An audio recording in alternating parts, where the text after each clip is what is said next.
jika ada orang meninggal dunia kemudian yang memandikan, baik, betul, ini ngomong diingatkan, biarpun perempuan memandikan perempuan itu tetap tidak boleh dibuka auratnya, antara pusat dengan lutut tetap ditutup. Kemudian di saat harus menggosok wilayah tertentu antara paha dengan lutut, termasuk lipatan-lipatan di dalamnya, maka tidak boleh dengan tangan begini, ini tangan kosong, harus dengan sapu, apa namanya, sarung tangan, agar tidak bersentuhan langsung dengan kulitnya. Kalau ternyata tidak ada, cukuplah guyur dari atas, digosok dari atas kainnya. Jadi boleh lipatan kain dimasukkan ke dalamnya, selesai.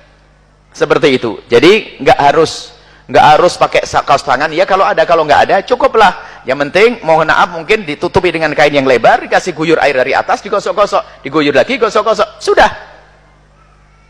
Ini bukan mau dibasah, jangan digosok-gosok pakai sikat segala macam sampai ini. Jadi harus dihormat ini mayat. Kemudian setelah dibungkus, ya, kemudian suami boleh memandikannya. Istri boleh memandikan sang suami, biarpun suami adalah bukan mahram, ya kan, tapi menjadi halal karena sebuah pernikahan.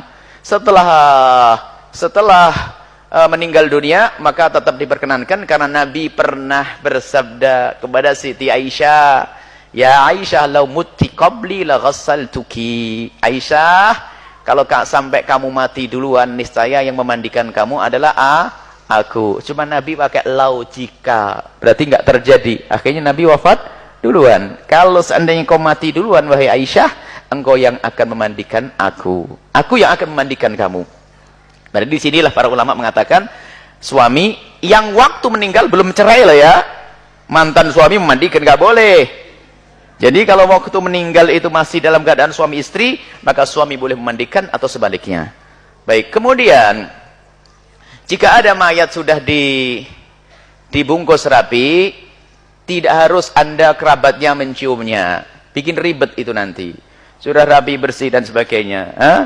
Tidak usah harus menciumnya. Tidak harus. Jangan sampai disiksa nanti, Pak. Yang menjaga harus buka, tutup, buka, tutup, buka, tutup. Padahal sudah rapi, di keranda rapi, harus buka-buka. Cuman mungkin karena ada orang dekat dan sebagainya pengen lihat wajah yang terakhir, kemudian orang istrinya atau apa, kalau orang lain ngapain cium-cium? Nggak ada urusan. Sanak kerabatnya misalnya, makanya yang mencium misalnya mantan suaminya, mantan istrinya mencium. Apakah menjadi batal? Oh, nggak ada yang batal, nggak ada batal. Orang meninggal dunia nggak ada. Makanya termasuk ketika, ya ini salah pahamnya seorang sehingga katanya kalau keluar sesuatu bagaimana? Misalnya mayat sudah dibungkus rapi, lalu keluar kotoran lagi, batal? Nggak ada batal, mandinya nggak harus diulangi. Misalnya keluar kotoran, tinggal dibersihkan saja kotorannya, selesai. Bukan harus diulang mandinya. Jadi nggak ada lagi istilah batal bagi orang yang telah meninggal itu. Nggak ada batal wudunya, nggak ada batal mandinya. Jadi nggak ada itu semuanya.